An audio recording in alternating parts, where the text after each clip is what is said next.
प्रारब्ध के सभी दर्शकों को मेरा नमस्कार। मेरा नाम है संदीप आर के सिंह और आज हमारे साथ हैं हमारे चिरपरिचित और अग्रज श्री हरि मोहन जी। सर, बहुत बहुत स्वागत है आपका। राम राम। भाई साहब, बहुत बहुत धन्यवाद, आपने समय हमें बुलाया। जी। दर्शकों को मैं बता दूं, हरि मोहन जी ज्योतिर्मय नाम का यूट्यूब चैनल चलाते हैं और एक विख्यात टीचर हैं। यूपीपीएससी के बच्चों को ये कोचिंग लेते हैं और हिस्ट्री, ज्योग्राफी, इंटरनेशनल पॉलिटिक्स, ये वो सब इनके टिप्स पे रहता है। तो हमारे geo politics expert Shri Hari Mohan ji. तो सर, सबसे पहले आपसे सवाल, जियो पॉलिटिक्स के सेंटर पर जो कि है अमेरिका, बहुत बड़ा बदलाव आया है, बहुत धमाके के साथ आया है। ट्रंप को वहां का पूरे देश का जो जन समर्थन मिला है, उसके आगे सारे वामपंथियों का घिघी बन गया, शांत हो गए। खैर, वो अपना जो भी काम करेंगे करेंगे। पर ट्रंप ने ये जो सड़ांध वहां के समाज में बस गई थी वामपंथ की, उसको दूर करने के लिए, जिसको हम वोकिज्म लिबरलिज्म कहते हैं, जिसने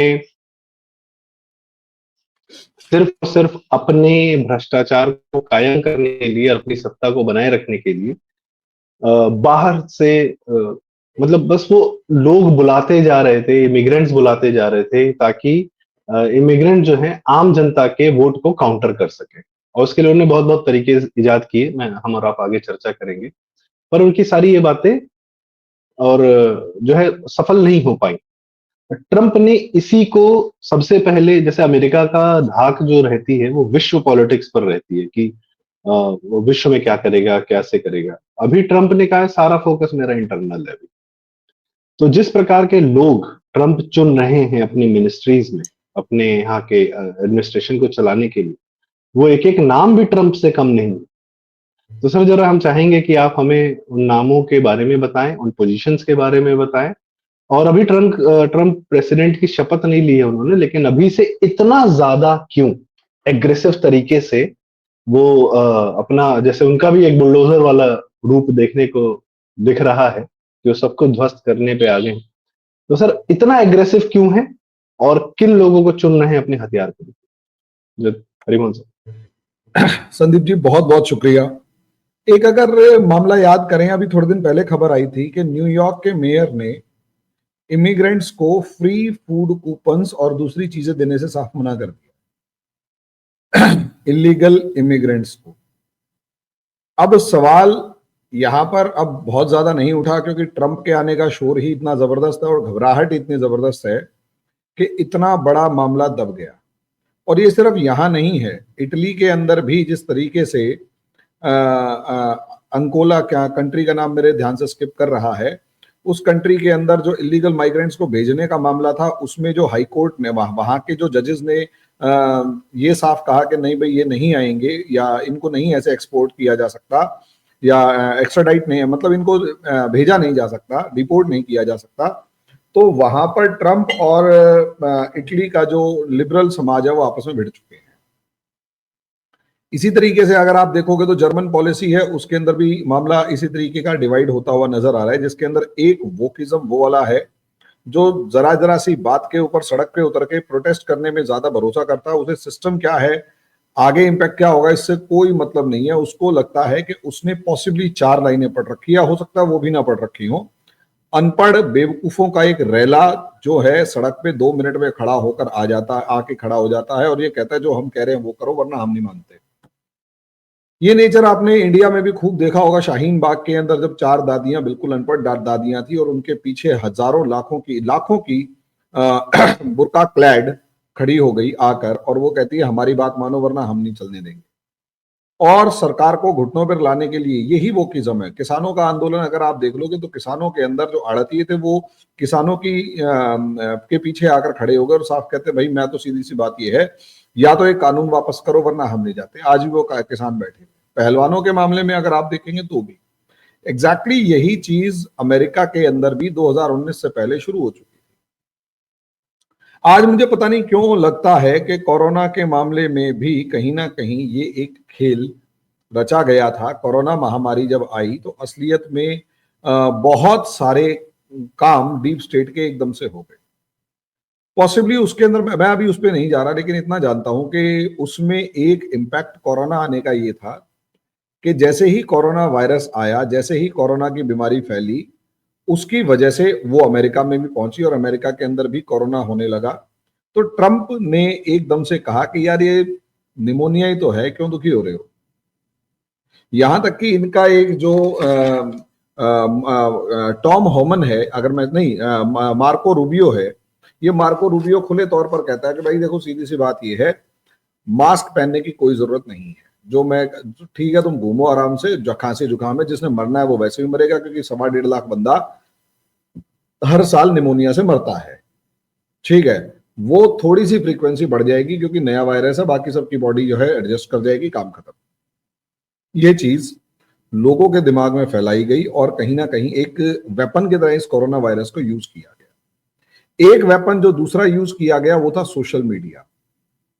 सोशल मीडिया को अगर आप उठाकर देखेंगे तो सोशल मीडिया में बड़े तगड़े तरीके से कैंपेन चलाए जा रहे थे वोक्स के द्वारा, या यूं कहें गहरे राज्य या डीप स्टेट के द्वारा। लेकिन सबसे बड़ी बात ये, वो जो डीप स्टेट जिसके द्वारा कैंपेन चलाए जा रहे थे, जब ट्रंप भी उसी सोशल मीडिया पर उनका जवाब उन्हीं की भाषा में दे रहा था, और बल्कि ट्रंप तो इतने ब्लंट आंसर देता है कि कहीं ना कहीं वोक्स का या लेफ्ट लिबरल्स का जो एजेंडा था वो बर्स्ट हो रहा था। बेशर्मी की बात देखिए, उस एजेंडा को बर्स्ट करने, मतलब ट्रंप की जब बातों का जवाब नहीं दे पा रहे, तो फेसबुक से लेकर यूट्यूब से लेकर और ट्विटर तक उस अमेरिका के राष्ट्रपति को पंगु बना दिया गया, घुटनों के बल ला दिया गया। और घुटनों के बल मतलब ट्विटर के ऊपर तो उसका अकाउंट ही सस्पेंड कर दिया गया। अंदाजा लगाइए, अकाउंट ही सस्पेंड कर दिया कि ट्विटर के पर अकाउंट नहीं है, यूट्यूब के ऊपर ट्रंप की वीडियो डालोगे पिट जाएगी। यहां तक कि अमेरिकन इलेक्शन से एक दिन पहले तक अगर आप ट्रंप की वीडियो डाल रहे हो या किसी भी वीडियो में अगर गलती से भी ट्रंप लिखा हुआ है तो भैया उसी टाइम पर वो वीडियो पिट जाएगी। ये एक नॉर्म बन चुका था यूट्यूब जैसे प्लेटफॉर्म्स के ऊपर या इंस्टा जैसे प्लेटफॉर्म्स के ऊपर, या जो भी ट्विटर को छोड़ के आप ट्रंप का कोई भी प्लेटफॉर्म पे आप वीडियो डालिए वो पिटेगा।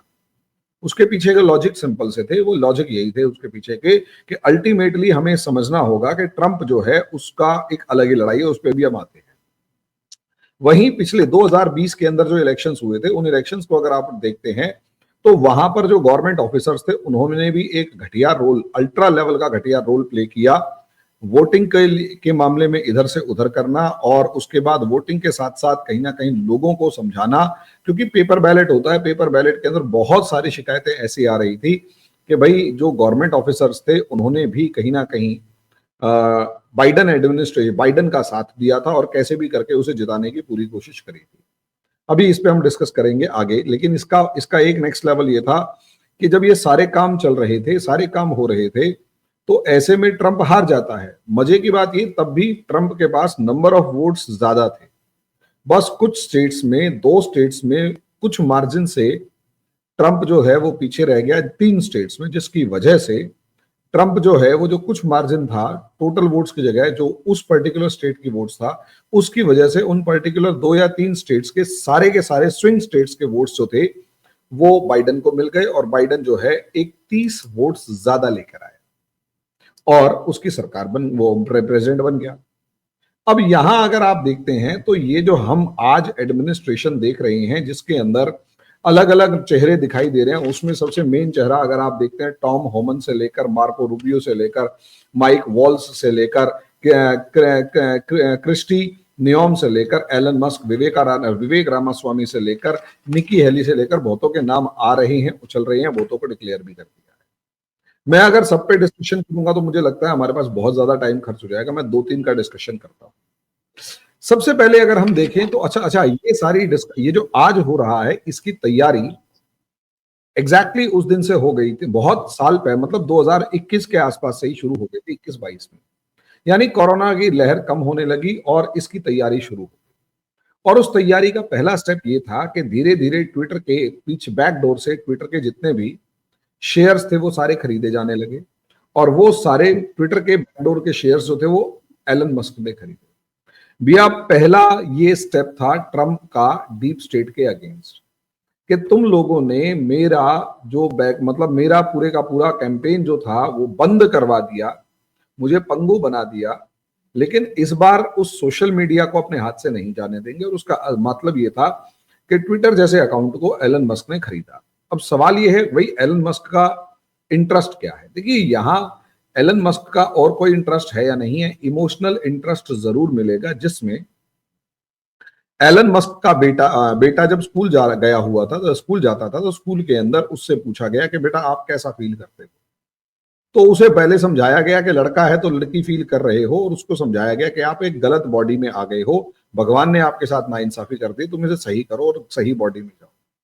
प्यूबर्टी ब्लॉकर से लेकर सारे हार्मोन्स वगैरह जितने भी थे, एलन मस्क का एक इंटरव्यू है, वो सारे दिए जाने लगे। नतीजा क्या कि वो लड़का सब चीजों को 12-14 साल का था, झेल नहीं पाया और एक्सपायर हो गया।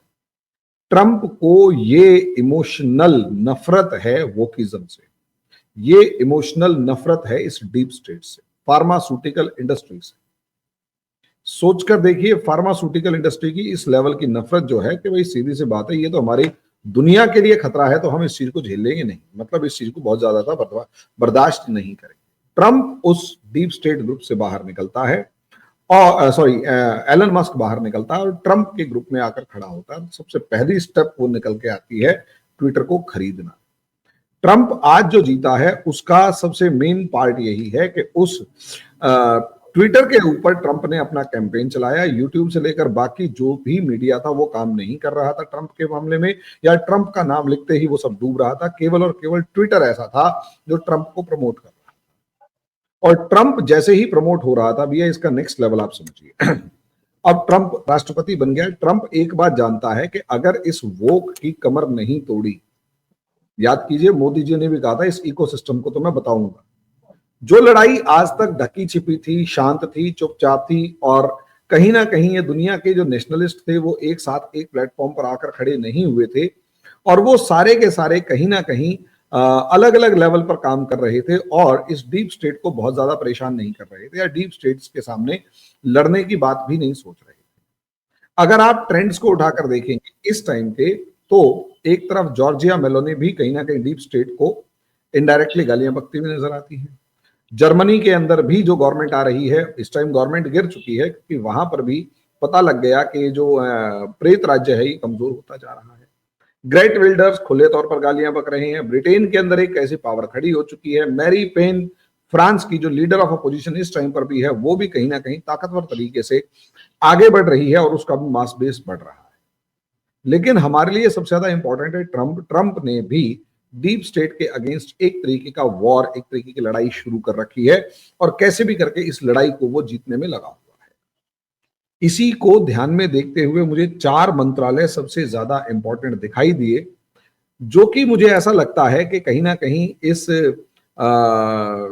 प्रेत राज्य की कमर तोड़ने के लिए काफी है। पहला, टॉम होमन जो बॉर्डर सीजर बनाया गया है, इसका मतलब ये कि जो पिछली बार ट्रंप 1 की गवर्नमेंट के अंदर इमिग्रेशन तक, कस्टम्स, एनफोर्समेंट, ये सारी चीजों को फोकस करता था, अब ये कहीं ना कहीं इसे बॉर्डर सीजर बना दिया गया, और इसका काम है बॉर्डर के ऊपर अपना एस्टेब्लिशमेंट रखना, बॉर्डर के ऊपर अपना कंट्रोल रखना, और कैसे भी करके बॉर्डर को अपने फेवर में, मतलब बॉर्डर के ऊपर से जितना भी इमिग्रेशन, इलीगल इमिग्रेशन हो रहा है उसे रोकना, खत्म करना, और साथ में जो अंदर जितने भी इलीगल माइग्रेंट्स आ चुके हैं उन्हें खत्म करना, उन्हें भगाना। दूसरा है मार्को रूबियो। मार्को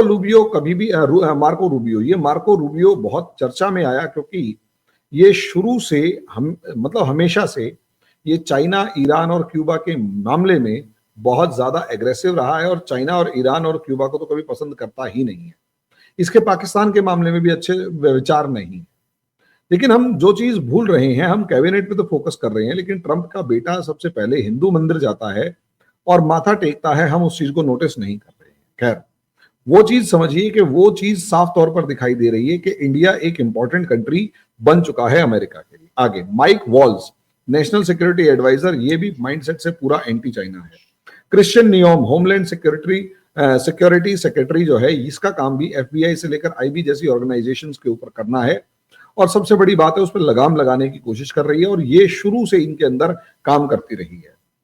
लेकिन सबसे ज्यादा इंटरेस्टिंग इन सब में मुझे लग रहा है, भाई एक तरफ तो आपने इलीगल माइग्रेंट्स को रोकना शुरू कर दिया है, उससे बेनिफिट होगा, लेकिन एलन मस्क और रामास्वामी के अंदर एलन मस्क को डिपार्टमेंट ऑफ गवर्नमेंट एफिशिएंसी ये बनाना, इसका सीधा मतलब ये है, डिपार्टमेंट ऑफ गवर्नमेंट एफिशिएंसी का सीधा सीधा मतलब ये है कि भाई गवर्नमेंट जो है वो कैसे भी करके इसके अंदर बहुत सारे ये जो डेमोक्रेट्स हैं, इन्होंने क्या कर रखा है, बहुत सारे अपने गुर्गे कैसे ना कैसे करके घुसेड़ रखे हैं। जैसे कि अगर यूपी में भी देखेंगे तो समाजवादी पार्टी के सरकार के अंदर जो नॉर्मली यादवों की जो संख्या यूपी के अलग अलग काडरों में भर्ती होने की बढ़ गई थी एकदम से,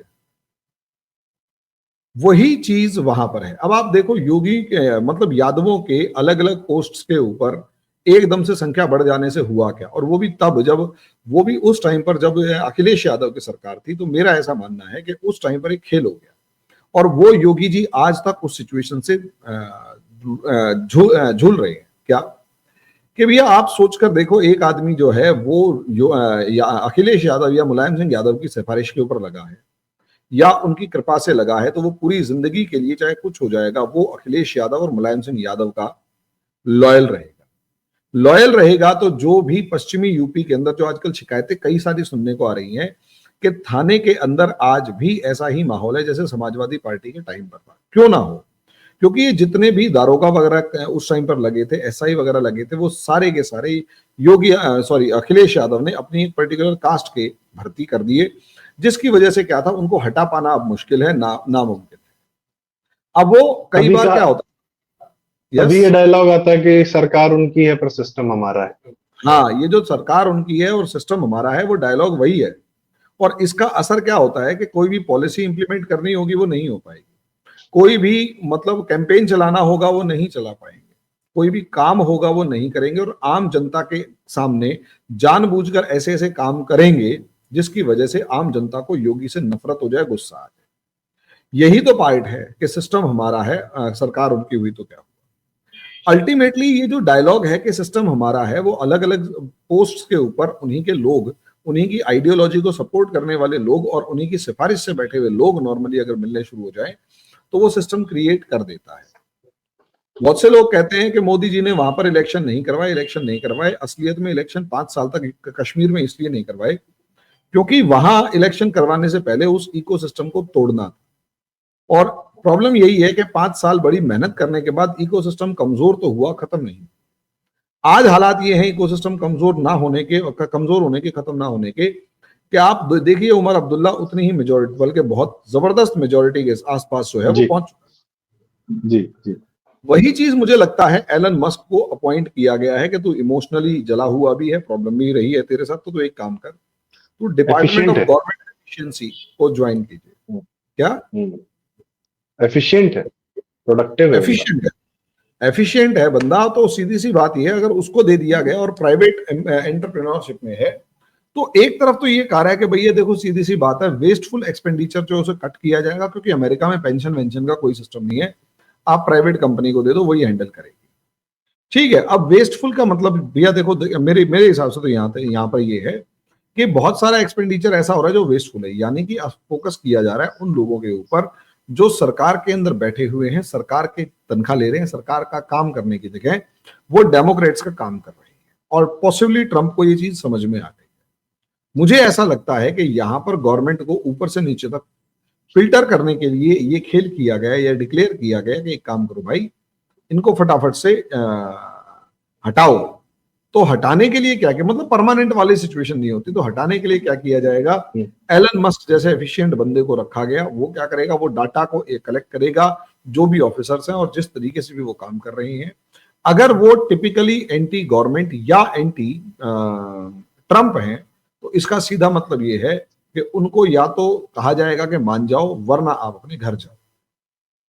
ये चीज जो है ट्रंप इसकी तरफ ध्यान दे रहा है, और पूरी ताकत के साथ मुझे ऐसा लगता है वो यही कर रहा है।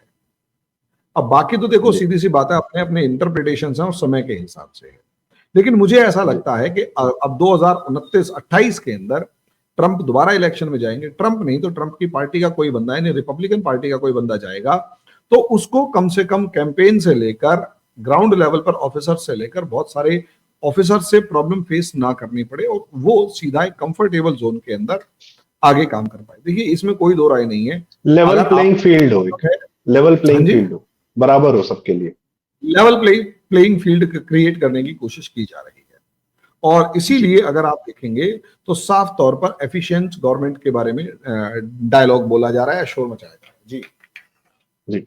सर, जैसे एलन मस्क की आपने बात की, जब ट्विटर पे आए थे तो उन्होंने वहां से भी जो है 2/3 एम्प्लॉइज निकाल दिए और ट्विटर को प्रॉफिटेबल बनाया, जिसके बारे में कहा जाता था कि वो कभी प्रॉफिटेबल हो नहीं सकता। तो एक एफिशिएंसी वहां भी उनकी प्रूव होती है, वो भी ह्यूमन रिसोर्स, जो कि ट्विटर पूरा आईटी है वहां पे।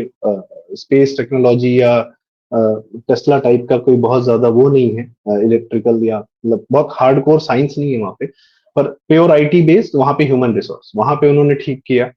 सेकंड, जो आपने बताया ट्रम्प का एग्रेशन, तो वही चीज का शायद उसी क्वालिटी का इस्तेमाल यहाँ पे ट्रम्प भी करेंगे। और डेमोक्रेट्स की बहुत सारे, जैसे कांग्रेस ने भी अपने बहुत सारे लोग पाल रखे हैं इधर उधर चाहे जैसे, तो बेवजह का फर्जी का पैसा देके, या समाजवादी पार्टी के अपने बात के अखिलेश यादव की कि ये विभाग बना दिया, ये बोर्ड बना दिया, वहां पे अपना आदमी सेट कर दिया। केजरीवाल ये काम बहुत करता है इस तरीके से। तो वेस्टफुल एक्सपेंडिचर तो कम होना ही होना चाहिए। इन्होंने अपने सरकार से जो है सिस्टम बना रखे हैं पैसे पाने के, तो सरकार का पैसा इन्हीं पे पीछे वेस्ट होता है, उसको रोकने जाने की बड़ी सख्त आवश्यकता है। तो मेरे ख्याल से काफी डिटेल में आपने हमें ये बताया, और बड़ा जरूरी है अमेरिका पर अपनी नजर बनाए रखना, क्योंकि अमेरिका की जो पॉलिसीज है, अगर वो चाइना पर टैरिफ लगाता है तो भारत के लिए बेनिफिशियल है। भारत अपनी मैन्युफैक्चरिंग कर सकता है, क्योंकि चाइना पे जितना टैरिफ लगाएगा उतना भारत पे नहीं लगाएंगे। तो इस प्रकार की बहुत सारी पॉलिसीज हैं कि भारत और अमेरिका अब इन टैंडम आ गए हैं, कम से कम एक दूसरे के जानी दुश्मन नहीं है। ठीक है।